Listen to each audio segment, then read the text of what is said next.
जमीर जिंदा रख, कबीर जिंदा रख, सुल्तान भी बन जाए तो दिल में फ़कीर जिंदा रख। हौसलों के तरकस में कोशिश की तीर जिंदा रख। हार जा चाहे ज़िंदगी में सब कुछ, मगर फिर से जीतने की उम्मीद जिंदा रख। आइए दोस्तों, जैसा कि जानते हैं हम लोग केंद्रीय कर्मी और राज्य कर्मी का डीए अभी तक फ्रीज है।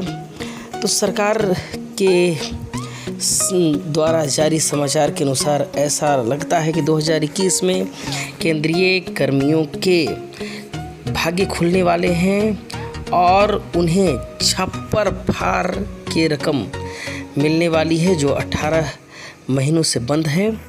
तो आइए इसमें हम देखते हैं कि 7th पे कमीशन में 2021 में किन कर्मचारियों की कितनी सैलरी बढ़ेगी और इसके बाद आपको कितनी रकम मिलेगी। तो बिल्कुल इस चैनल पर बने रहिएगा और हाँ, इस चैनल को सब्सक्राइब करना बिल्कुल न भूलिएगा। हरिशंकर तिवारी के मुताबिक जून 2021 तक डीए बढ़कर 30 से 32% हो जाएगा, ऐसा कहा गया है रिपोर्ट में। इससे केंद्रीय कर्मचारियों के डीए पेमेंट में करीब 15% का उछाल आएगा।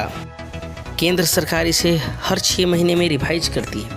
इसका कैलकुलेशन बेसिक पे के आधार पर होता है जो प्रतिशत में होता है। अभी कर्मचारियों और पेंशनरों को अलग अलग डीए मिलता रहा है। डीए का मतलब होता है डियरनेस अलाउंस, अर्थात महंगाई भत्ता। महंगाई के असर को कम करने के लिए सरकारें अपने कर्मचारियों को, चाहे वह राज्य सरकार हो या केंद्र सरकार, एक महंगाई भत्ता देती है और इसे समय समय पर बढ़ाया जाता है।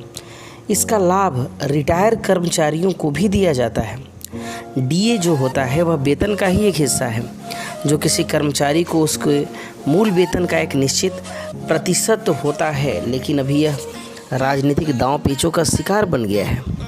राज्य सरकारें केंद्र सरकार के द्वारा जो वेतन वृद्धि किया जाता है उसी के अनुरूप अपने कर्मचारियों की भी डीए में बढ़ोतरी करती है। यह पूरी तरह से टैक्स योग्य लाभ होता है जो कर्मचारियों का हक है, लेकिन वर्तमान में सरकार ने कोरोना को देखते हुए इसे फिलहाल स्थगित किया गया था। लेकिन ऐसी सूचनाएं आ रही है कि कर्मचारियों को पूरा रकम किस्तों में कर अदा किया जाएगा। अगर ऐसा होता है तो कर्मचारियों की बल्ले बल्ले हो जाएगी। एजी ऑफिस ब्रदरहुड के पूर्व अध्यक्ष और सिटीजन्स ब्रदरहुड के अध्यक्ष हरिशंकर तिवारी जी ने बिजनेस डिजिटल को बताया कि 2021 तक डीए में और 3 से 4% उछाल आने की उम्मीद है। इससे जून 2021 में रोक हटाने के बाद डीए का मीटर बढ़ सकता है और बढ़कर 30 से 32% हो सकता है। अभी तो फिलहाल 17% डीए का पेमेंट होता आ रहा है। डीए में बढ़ोतरी पर फिलहाल रोक चल रही है क्योंकि देश अभी कोरोना से लड़ रहा है, जूझ रहा है। तो कर्मचारियों के वेतन पर ही इसका पहला शिकंजा चला, लेकिन जब तक यह रोक हटेगी तब उन्हें 1 साल 2 साल का फ़ायदा मिलेगा। बता दें कि जनवरी 2020 में केंद्रीय कर्मचारियों का डीए 4% बढ़ाया गया था। इसके बाद दूसरी छमाही में 3% इजाफा हुआ। अब जनवरी 2021 में यह 4% बढ़ा है, तो इसके अनुसार तब तो इसे 28% पहुंच जाना चाहिए। 7th पे कमीशन के आधार पर हम जानते हैं कि न्यूनतम सैलरी 18,000 रुपये की गई है। उसमें भी 15% का डीए हाइक अगर होगा तो आप समझ जाइए कि प्रत्येक कर्मचारी जो सबसे न्यूनतम तबके के हैं उनको 2700 रुपये प्रति महीना का लाभ होगा। तो आप समझ जाइए कि आपको कितना लाभ होगा, आपकी वेतन उनसे कितनी अधिक है। आप इसी के आधार पर अपने वेतन में ज़बरदस्त वृद्धि का अनुमान लगा सकते हैं। हरिशंकर तिवारी के मुताबिक जून 2021 तक डीए बढ़कर 30 से 32% हो जाएगा। अगर ऐसा हुआ तो आपके घर छप्पर फाड़ धन की बरसात होगी।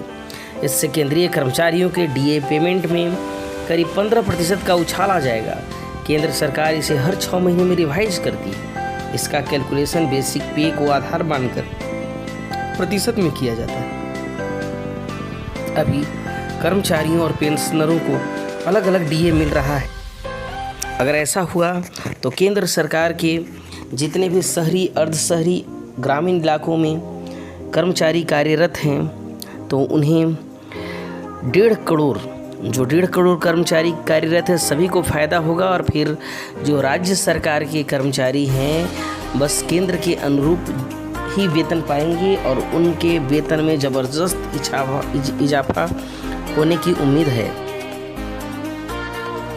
कोरोना महामारी के कारण सरकार ने 1 जनवरी 2020 से 1 जुलाई 2021 तक के लिए महंगाई भत्ते को फ्रीज कर दिया गया है। फ्रीज करने का मतलब ये नहीं कि समाप्त कर दिया है, वो आपका अधिकार है, आपको मिलेगा ही।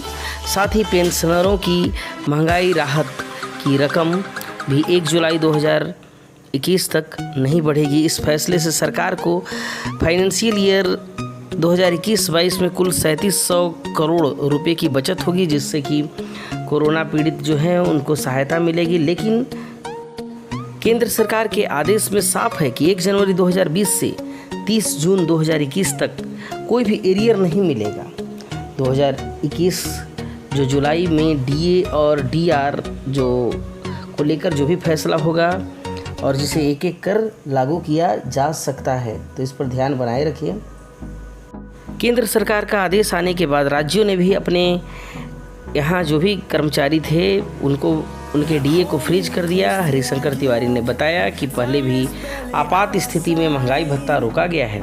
1975 आपको याद होगा जब इमरजेंसी लागू हुई थी देश में, उस समय भी महंगाई भत्ते पर रोक लगी थी, लेकिन बाद में उसे रिवाइज करके जारी कर दिया गया है। इसलिए यह सबसे बड़ी बात है और हम लोगों के पास आधार भी है कि जो भी हम लोग के वेतन में कटौती अभी तक हुई है, जो हमारा डीए फ्रीज हुआ है, एकदम बेशक मिलेगा ही मिलेगा। केंद्र सरकार ने अपने 48 लाख कर्मचारियों और 65 लाख पेंशन भोगियों को महंगाई भत्ता देने की तैयारी कर ली है। अभी जैसा आपने समाचार पत्रों में भी पढ़ा होगा, तो इस बात के पूरे आसार हैं कि सरकार डीए की बढ़ी हुई राशि यानी 28 से 30% के हिसाब से कर्मियों के खाते में डालेगी। यानी 18 माह का एरियर जब आपको मिल जाए तो आपका सपना जो वर्षों से संजोया हुआ है वह पूरा भी हो सकता है। यानी जो 18,000 न्यूनतम सैलरी पर्सन है उनके वेतन में करीब 2700 रुपये प्रति माह का उछाल आएगा। तो जो 50,000 और 1 लाख पाने वाले कर्मी हैं उनको तो ज़बरदस्त उछाल आने की उम्मीद है वेतन में। फिर आप कार, मोटर जो भी खरीदना हो एकदम बिल्कुल खरीद सकते हैं। ऐसी भी खबरें समाचार पत्रों में प्रायः चलते रहती है कि सरकार वेरिएबल महंगाई भत्ता लागू करेगी। तो ये वेरिएबल महंगाई भत्ता आखिर है क्या? तो वेरिएबल महंगाई भत्ता उस नई राशि को संदर्भित करता है जो उपभोक्ता मूल्य सूचकांक या सीपीआई में वृद्धि या गिरावट के आधार पर अर्जित की जाती है। केंद्रीय कर्मियों की मांग को लेकर केंद्र से बातचीत कर रहे जेसीएम स्टाफ साइड की राष्ट्रीय परिषद के सचिव और AIRF के महामंत्री शिव गोपाल मिश्र का कहना है कि डीए की राशि जारी करने के लिए सरकार तैयार हो गई है। कर्मचारी संगठन अब एरियर लेने पर अड़े हुए हैं।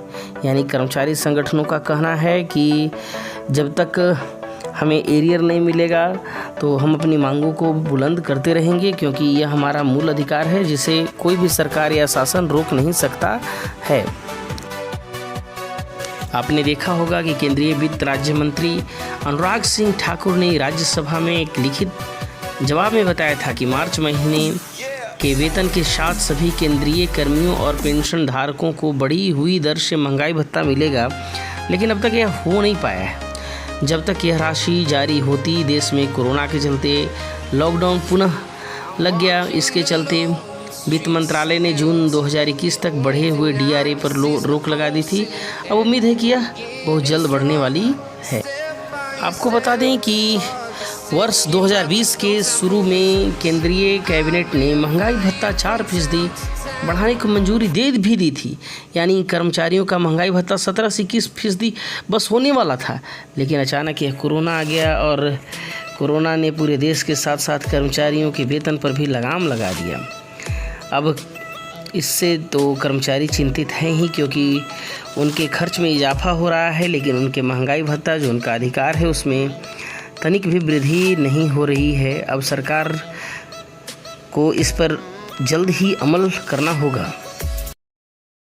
AIRF के महामंत्री शिव गोपाल मिश्र कहते हैं कि महंगाई भत्ते और महंगाई राहत को लेकर केंद्र सरकार के साथ बैठकों में कई दौर चले हैं, विभिन्न स्तरों पर ज्ञापन सौंपे गए हैं। अब सरकार का रुख सकारात्मक हो रहा है, जैसा समाचार पत्र में हम लोगों ने कल परसों ही पढ़ा था। अब सहयोगी कर्मचारी संगठनों का कहना है कि नियमानुसार जून 2020 में DA की राशि 24%, दिसंबर में 28% और जुलाई 2021 में 30% बढ़नी चाहिए। अब देखना है कि सरकार इस पर कितना अमल करती है। बतौर मिश्रा कर्मियों की उम्मीद जायज़ है। सभी कर्मियों ने कोरोना के दौरान सरकार के साथ कंधा से कंधा मिलाकर काम किया है।